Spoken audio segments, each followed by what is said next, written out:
ఈ వీడియోలో అయితే నేను 1 యాప్‌లో అకౌంట్ ఎలా క్రియేట్ చేసుకోవాలి, అలానే మనీ ఎలా డిపాజిట్ చేసుకోవాలన్న ప్రాసెసింగ్ అయితే చెప్తాను. ఈ యాప్ అయితే మనకి 200% జెన్యూన్ సైట్. ఈ యాప్‌లో మనకి డిపాజిట్లు కావచ్చు, విత్‌డ్రాలు కావచ్చు చాలా ఫాస్ట్‌గా అయితే జరుగుతాయి. ఈ వీడియో కింద కామెంట్ బాక్స్‌లో మీకు 1-బెట్‌కి సంబంధించినటువంటి ఒక రిజిస్ట్రేషన్ లింక్ అయితే ఉంటుంది. సో, ఆ లింక్ మీద క్లిక్ చేస్తే మీకు ఇలా ఒక పేజ్ అయితే ఓపెన్ అవుతుంది. ఇక్కడ కనిపించే సైన్ అప్ మీద అయితే క్లిక్ చేయండి. సో, మీకు ఇలా ఒక రిజిస్ట్రేషన్ పేజ్ అయితే ఓపెన్ అవుతుంది. ఈ రిజిస్ట్రేషన్ ప్రాసెస్ కూడా చాలా సింపుల్‌గానే ఉంటుంది.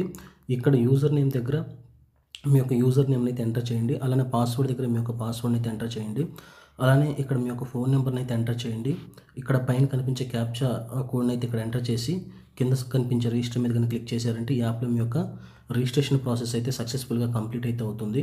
హోమ్ పేజ్ వచ్చేసి మనకి ఇలా ఉంటుంది ఫ్రెండ్స్. దీంట్లో మనకి క్రికెట్, ఫుట్‌బాల్, టెన్నిస్ ఇలాంటి గేమ్స్ అన్నీ కూడా ఉంటాయి. సో, ఇప్పుడు మీకు డిపాజిట్ ఎలా చేయాలో చెప్తాను. ఇక్కడ కనిపిస్తుంది కదా బ్యాంకింగ్. సో, ఈ బ్యాంకింగ్ మీద అయితే క్లిక్ చేయండి. ఇక్కడ మీకు డిపాజిట్ అనే ఒక ఆప్షన్ అయితే ఉంది. సో, ఈ డిపాజిట్ అనే ఆప్షన్ మీద అయితే క్లిక్ చేయండి. సో, ఇక్కడ మనకి చాలా డిపాజిట్ ఆప్షన్స్ అయితే ఉన్నాయి. డైరెక్ట్‌గా మీకు బ్యాంక్ డీటెయిల్స్ కావాలంటే ఇక్కడ బ్యాంక్ డీటెయిల్స్ అయితే ఉంటాయి. అలా కాకుండా మీరు ఫోన్‌పే నుంచి డిపాజిట్ చేయాలనుకుంటే ఇక్కడ కనిపిస్తుంది మొబైల్ ఈ వాలెట్. సో, దీని మీద అయితే క్లిక్ చేయండి. ఇక్కడ మీరు చూసారు కదా ఫోన్‌పే అని ఒక ఆప్షన్ అయితే ఉంది. సో, దీని మీద అయితే క్లిక్ చేయండి.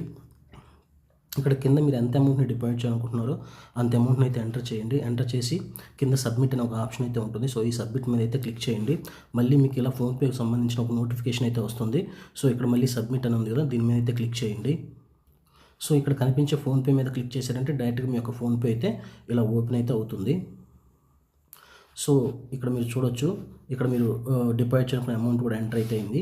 సో, ఇక్కడ కనిపిస్తున్న ప్రొసీడ్ టు పే. ఈ ప్రొసీడ్ టు పే మీద కనుక క్లిక్ చేశారంటే ఈ యాప్‌లో మీ యొక్క డిపాజిట్ ప్రాసెస్ అయితే సక్సెస్‌ఫుల్‌గా కంప్లీట్ అయితే అవుతుంది. సో, ఫ్రెండ్స్ ఈ వీడియో గాని నచ్చినట్టయితే నా ఛానెల్ అయితే లైక్ చేయండి. Thank you.